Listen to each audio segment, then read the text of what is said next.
Hippolyta, our nuptial hour draws on apace. 4 happy days bring in another moon, but oh, methinks how slow this old moon wanes. She lingers my desires. 4 days will quickly steep themselves in night. 4 nights will quickly dream away the time. And then the moon, like to a silver bow, new bent in heaven, shall behold night of our solemnities. Oh, Hippolyta, I woo thee with my sword, and one thy love doing thee injuries. But I will wed thee in another key, with pomp, with triumph, and with revelry. Happy be Theseus, our renowned duke.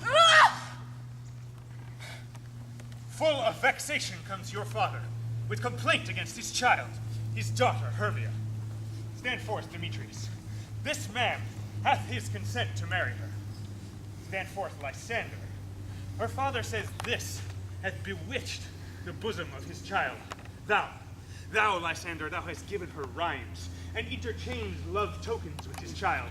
Thou hast, by moonlight at her window, sung with feigning voice verses of feigning love, and stolen the impression of her fantasy, with bracelets of thy hair, rings, gauds, conceits, knacks, trifles, nosegays, sweetmeats, messengers of strong prevailment and unhardened youth. With cunning hast thou filched his daughter's heart, and turned her obedience, which is due to him, to stubborn harshness.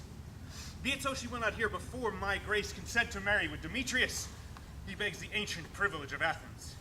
As she is his, he may dispose of her, which shall be either to this gentleman or to her death, according to our law immediately provided in that case. What say you, Hermia? Be advised, fair maid, to you, your father should be as a god, one that composed your beauties, yea, and one to whom you are but as a form in wax, by him imprinted, and within his power to leave the figure or disfigure it. Demetrius is a worthy gentleman. So is Lysander. In himself he is, but in this kind, wanting your father's voice, the other must be held the worthier. I would my father look but with my eyes. Rather, your eyes must with his judgment look. I do entreat your grace to pardon me. I know not by what power I am made bold, or how it may concern my modesty in such a presence here to plead my thoughts. But I beseech your grace that I may know the worst that may befall me in this case if I refuse to wed Demetrius. Either to die the death, or to abjure forever the society of men. Therefore, fair Hermia, question your desires. Know of your youth, examine well your blood. If you yield not to your father's choice, you can endure the livery of a nun. For I to be in shady cloister mewed, to live a barren sister all your life, chanting faint hymns to the cold, fruitless moon. Thrice blessed they that master so their blood, to undergo such maiden pilgrimage. But earthlier happy is the rose distilled than that which withering on the virgin thorn grows, lives and dies in single blessedness. So will I grow, so live, so die, my lord, ere I will yield my virgin patent up unto his lordship, whose unwished yoke my soul consents not to give sovereignty. Take time to pause, and by the next new moon, the sealing day betwixt my love and me for everlasting bond of fellowship. Upon that day, either prepare to die for disobedience to your father's will, or else to wed Demetrius as he would, or on Dian's altar to protest for I austerity and single life. Relent, sweet Hermia, and Lysander, yield thy crazed title to my certain right. You have her father's love, Demetrius. Let me have Hermia's. Do you marry him? I must confess that I have heard so much, and with Demetrius thought to have spoke thereof, but being overfull of self-affairs, my mind did lose it. But Demetrius, come, you shall go with me. I have some private schooling for you both. For you, fair Hermia, look you arm yourself to fit your fancies to your father's will, or else the law of Athens yields you up, which by no means we may extenuate, to death, or to a vow of single life. Come, my Hippolyta, what cheer, my love? Demetrius, go along. I must employ you in some business against our nuptial, and confer with you of something nearly that concerns yourself.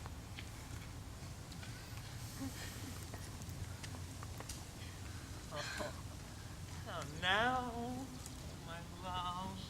Why is your cheek so pale, huh? How chance the roses there do fade so fast? Belike for want of rain, which I could well beteem them from the tempest of my eyes. Oh, me, for aught that I could ever hear, could ever read by tale or history, the course of true love never did run smooth. But Either it was different, in blood, Oh, cross, too high to be enthralled, too low. or else misgraft in respect of years, Oh, spy, too old to be engaged, too young. or else it stood upon the choice of friends. Oh, how to choose love by another's eyes. If then true love has been ever crossed, it stands as an edict in destiny. Then let us teach our trial patience, because it is a customary cross, as due to love as thoughts and dreams and sighs, wishes and tears, or fancies followers. Good persuasion. Therefore, hear me. I have a widow aunt, a dowager of great revenue, and she hath no child. From Athens is her house, remote, 7 leagues. She respects me as her only son. There, gentle Hermia, may I marry thee? To that place, the sharp Athenian law cannot pursue it. So if thou lust me then, steal forth thy father's house tomorrow night, and in the woods, a league without the town, there where I did meet thee once with Helena to do observance to a morn of May, there will I stay for thee.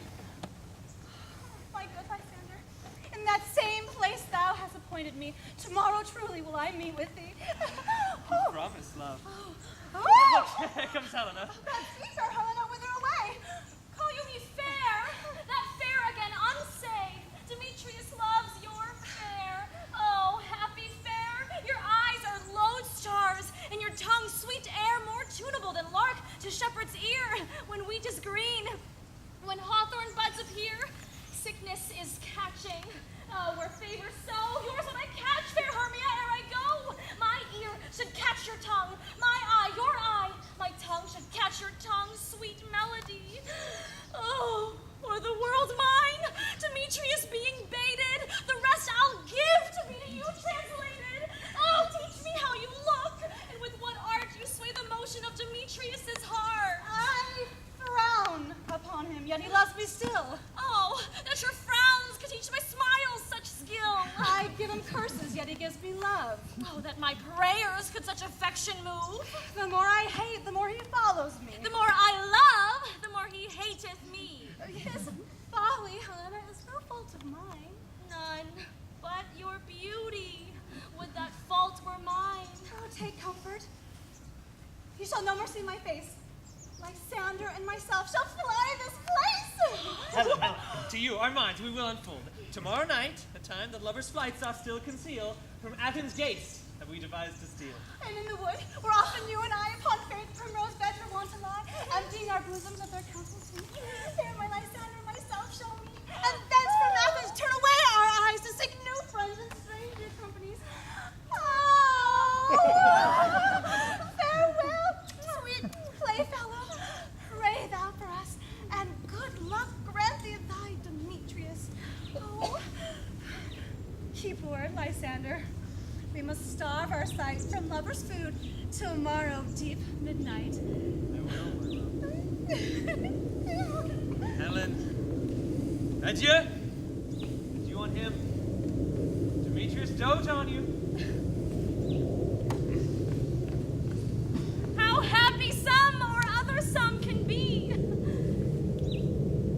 Through Athens I am thought as fair as she. But what of that? Demetrius thinks not so.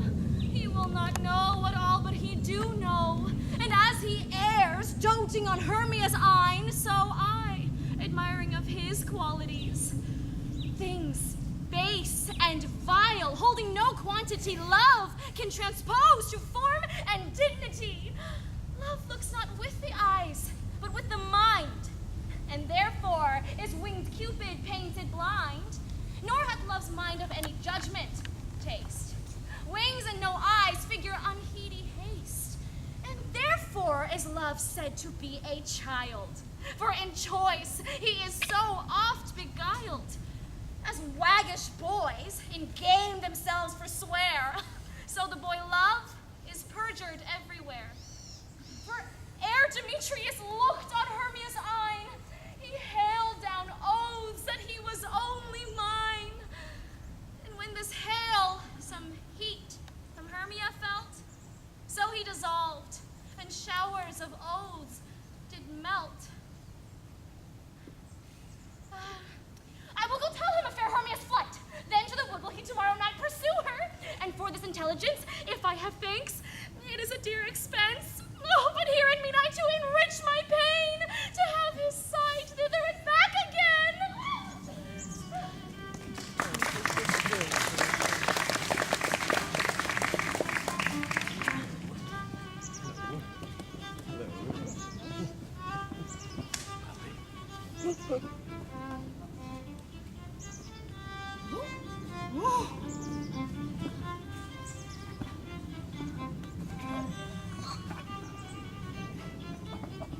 Is all our company here? You are best to call them generally, man by man, according to the script. Here is the scroll of every man's name through all Athens, which is thought fit to play in our interlude before the Duke and Duchess on his wedding day at night. First, good Peter Quince, say what the play treats upon, and then call forth your actors, and so grow to a point. Mary, our play is the most lamentable comedy and most cruel death of Pyramus and Thisbe. Oh, a very fine piece of work, and a merry, I assure you. Now, call forth your actors according to the scroll. Master, spread yourself. Answer as I call you. Nick Bottom, the Weaver. Ready! Name what part I'm for. Proceed. You, Nick Bottom, are set down for Pyramus. Oh, what is Pyramus? A lover or a tyrant? A lover that kills himself most gallantly for love. Oh, yes, that will ask some tears in the true playing of it, if I do it. Let the audience look to their faces. I will move storms. I will condole in some measure. Name the rest of the players. Yet my chief humor is for a tyrant. I could play Heracles rarely, a part of terracatted, to make all split. Number 4.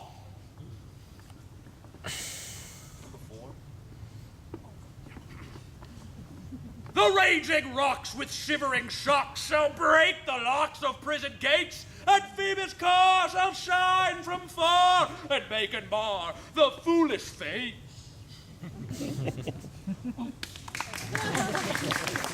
This was lofty.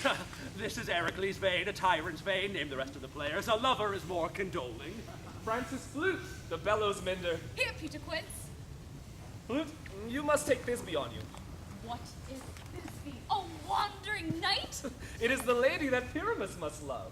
Nay, faith, let me not play a woman. I have a beard coming. That's all one. You shall play it in a mask, and you may speak as small as you will.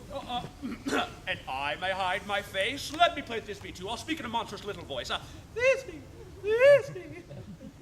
Oh, Pyramus, my lover dear, my Thisbe dear, and lady dear. No. You must play Pyramus and Flute, you Thisbe. Well, proceed. Robin Starveling, the tailor. Here, Peter Quince. Robin Starveling, you must play Thisbe's mother. Tom Snout, the tinker. Here, Peter Quince. You, Pyramus' father. Myself, Thisbe's father. Snug. That's me. The joiner. You, the lion's part. And I hope here is a play fitted. Have you the lion's part written?